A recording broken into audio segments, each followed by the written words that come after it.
Greetings, audiophiles. I'm glad you've decided to join us for this brief episode of Tales from Beyond the Pale. I would like you to take a deep breath now, and just relax and listen with me. Because wherever you think you are, maybe you think you're sitting in the Greene Space in downtown Manhattan. Well, look again, listener. You are no longer where you thought you were. You are now beyond the pale. Tonight's episode, The Mask by Larry Fessenden. We take you now to a brownstone on the outskirts of town on a rainy night.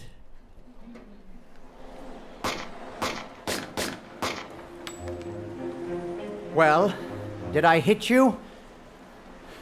Nothing says it has to end like this. You know full well this is the end, Jacob. It's you or me. And no, you didn't hit me, you conniving devil. All you have to do is give me the mask and we'll forget the whole thing. That mask is rightfully mine. You know it, the men on the dig know it, and I dare say the mask knows it too. Listen, Stanley. Come out and show yourself. Let's talk like gentlemen. You and I are That's a laugh. You just shot at me. And I didn't hit you. I didn't intend to hit you. Now just come out and we'll have a little talk. Toss the gun on the floor then. All right.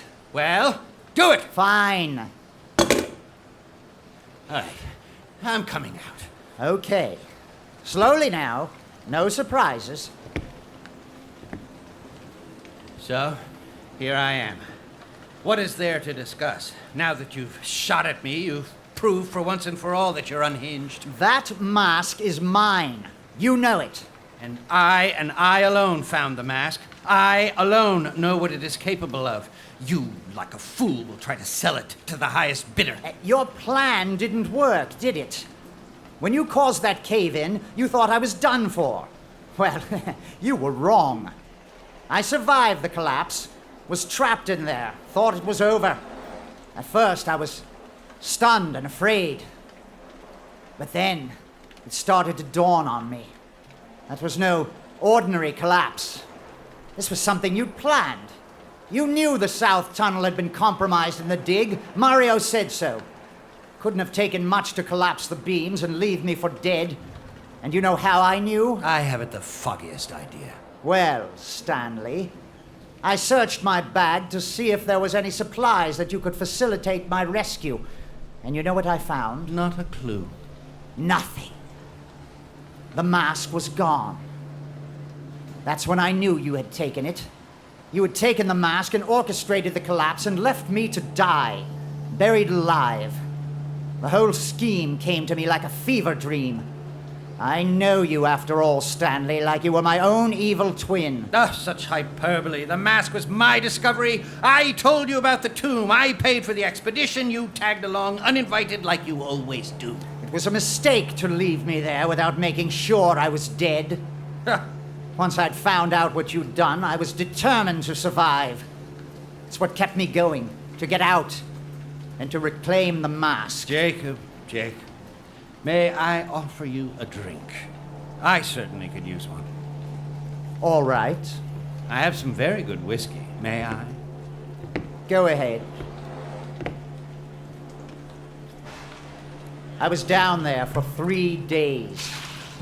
I only got out because the foreman was going to collapse the whole shaft and he heard my screams. A toast then, Jacob, to your miraculous return from the tomb. If you'd had your way, I'd still be down there, suffocated, smothered. I'm sure that would be an awful way to go. Yes. That tunnel was unstable, and the dig was underfunded.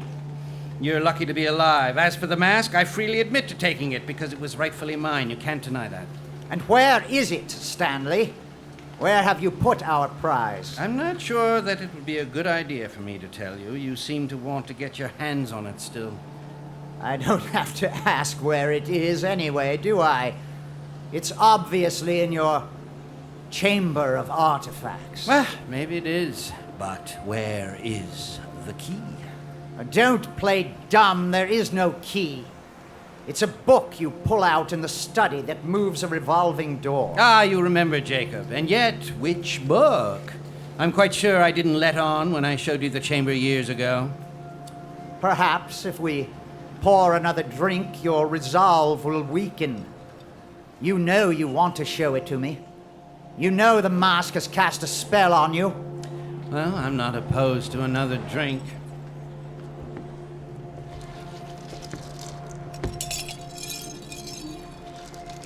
Oh. Yes. Oh. You need to keep your wits about you, Stanley. Was that really a good idea to leave the gun lying there on the floor? Well, it slipped my mind. You are extraordinary. It's a wonder you've managed to mount so many expeditions when you're absent-minded to the core. Cutthroat and absent-minded. A winning combination. All right, Jacob. Enough psychoanalysis. At least I have a modicum of decency and a genuine passion for the artifacts. You, on the other hand, Yes. in it for the personal glory, wealth, status. So unseemly. And what would you do? Hoard everything in your museum of oddities? Centuries of man have filled the world with clutter, Jacob. A few artifacts squirreled away does no harm to anyone. No one will miss them. Come now, to the chamber. If you insist.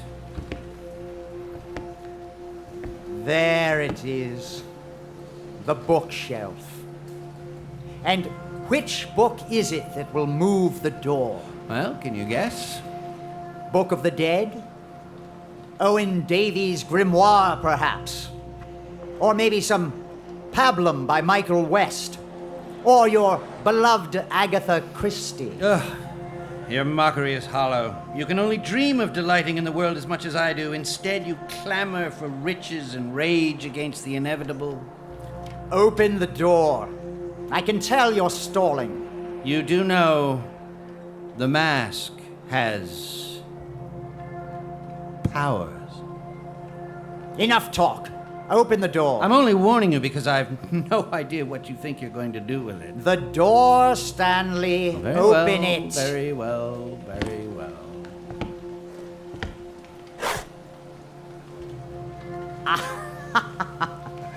The Art of French Cooking by Julia Childs.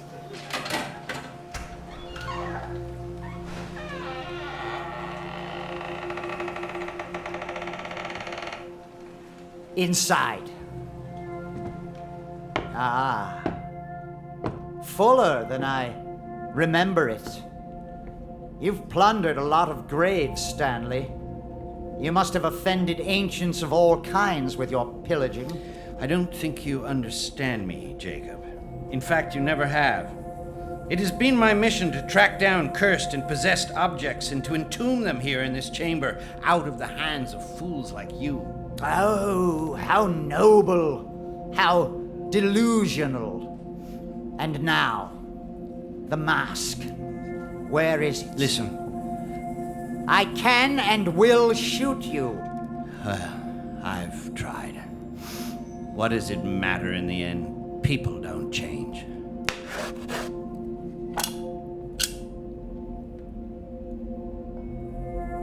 My God. Yes, I cleaned and polished it. It almost glows. Jasper, lapis, and turquoise. Whatever it is, gotta fetch a price, right? But of course there's more to it than a physical remnant. Look, when I put it on, it has a metaphysical aspect, does it not? Jacob. Sure, quit clowning. Hand it over. I can't take it off. You know what? Fine. I'm gonna look around anyway. Might be a few other things of interest I'd like to take with me. You understand? Of course, Jacob. Help yourself. Looks good on you, by the way. Someone's ready for a sex party. Oh, you should lighten up, Stanley. You've got all this loot in here. You could have more fun with it all. And if you're not interested, I'm sure you won't mind if I take a few things. No one will trace any of this. It's all black market stuff. And it's not like you can report me after all we've been through. Ah, see, now look at that. Gold, jewels, amulets, talismans. You really are a fool, squirreling all this away, protecting the world from ancient curses. You know, you really always were a nut. Jesus, Stanley, take that fucking thing off. It's bugging the shit out of me. And now, stay back, will you? The mask, your flesh. What's happened? Now, stay back, or I'll shoot. No, please, no. Let me out, you crazy bastard! You want all this gold, Jacob? No, get off me! You can take as much as you can swallow. No, stop it! Okay, no. Please.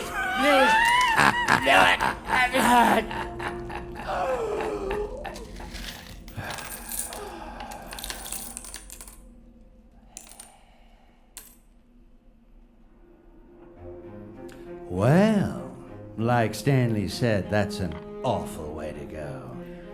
We'd like to thank Julian Fleischer and our hosts here at the Greene Space. Special shout out to Michael Shobe and Blair Briard. The co-creator of the Tales audio series and sound designer and composer for tonight's episode is Mr. Glenn McQuaid. Foley by artists Chris Skotchdopole and Tessa Price, and fellow thespian John Speredakos played Jacob. Thanks to WNYC. And if you like Tales from Beyond the Pale, check out our website at talesfrombeyondthepale.com for all our offerings. And join us at Lincoln Center October 20th for the macabre double bill performed live at the Walter Reed Theater. Until next time, listener, this is Fessenden signing off.